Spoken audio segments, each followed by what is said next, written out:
kids, 2 sons, 2 daughters. And when I spoke at Santa Clara, it bothered me because it's taken me 10 years to be able to reflect on it, because we had to lay off all of our employees. I used to have about 30 employees. When we had to restructure our farming operation and get to a point where we weren't in partners with a bank, to where they could, because a bank can, on an annual basis, they can call your note. And you get to a year where you might be announced with 0 water, they're going to say, hey buddy, we don't see how you're going to make it. We just call the note.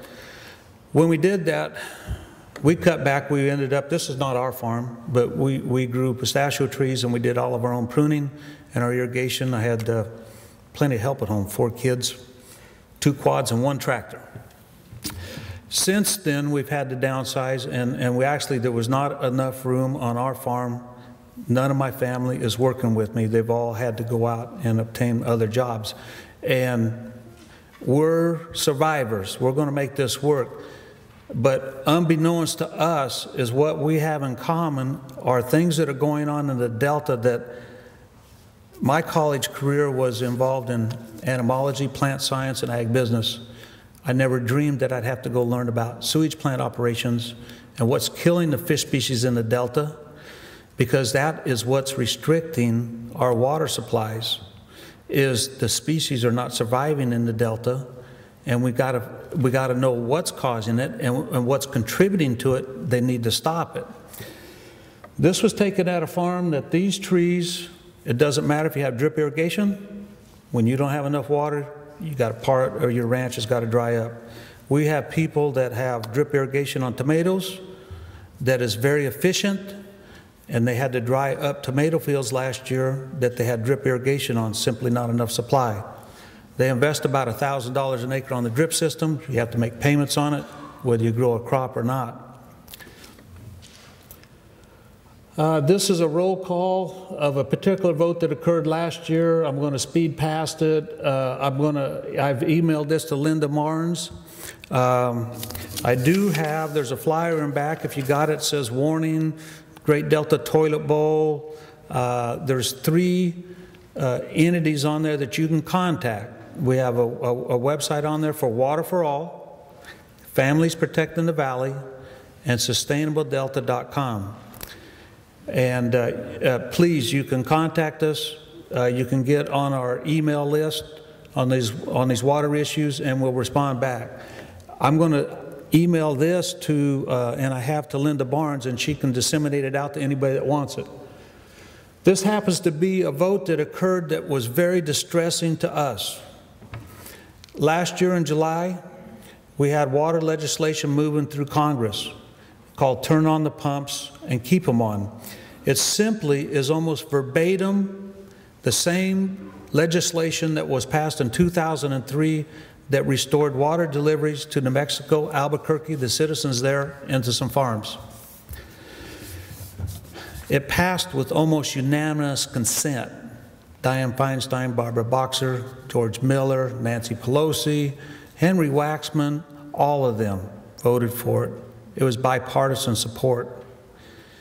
Tom McClintock and Devin Nunes have taken that same language, nearly verbatim, and have brought it up for a vote repeatedly. This one in July is why we are talking about one of our congressmen from our area, Jim Costa. He was a co-sponsor of the legislation that was going to be voted on July 23rd to turn the pumps on and keep them on temporary. When it came time, he voted against it. Nancy Pelosi twisted his arm in the leadership and got him to vote against well, let me rephrase that, because in politics they do this. It was a vote to not allow it to come up for a vote. So they can run around and say, well, we didn't vote against that legislation. No, they voted to kill it so it wouldn't come up for a vote. What I want to get to, these are 18 congressional representatives in Southern California.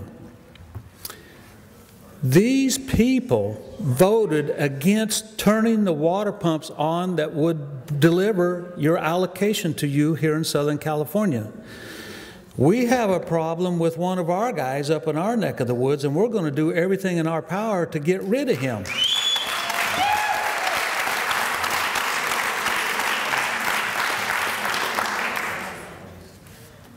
When I listen to Lino Cabrera, he lives in Gardena.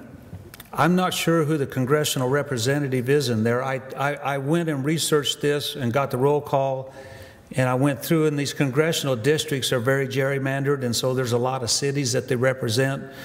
But I'm sure some of these names on here you're going to recognize. Grace Napolitano chairs the Interior Subcommittee on water issues, has stabbed us in the back repeatedly. We had another incident that just occurred March 23rd. We had a water vote coming up. I'm sure you know Tom McClintock.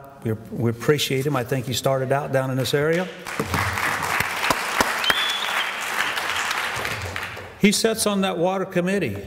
He offered the amendment to attach to the water bill that would, again, keep our water pumps on temporary, same language that they all were in favor of in 2003 for New Mexico. Learning of that amendment that was attached to the water bill, Jim Costa went down and pulled the legislation and wouldn't even let it come up for a vote.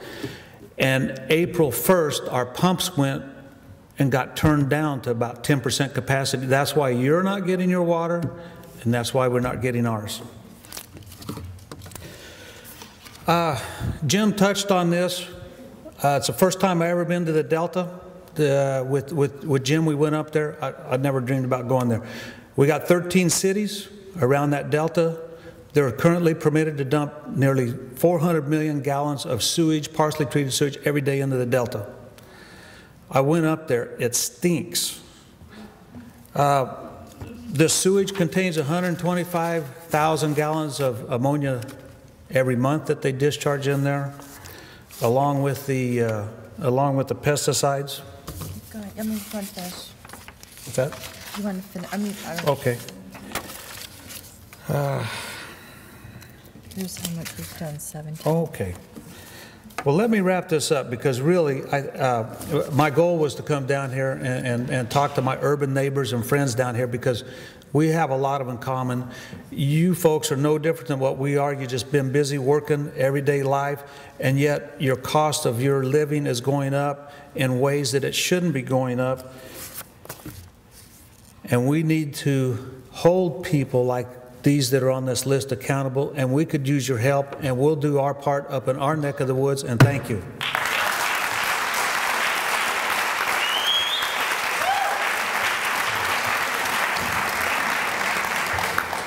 Wow, thank you, Russell. So we were thinking if we take a break right now, we might lose all of you.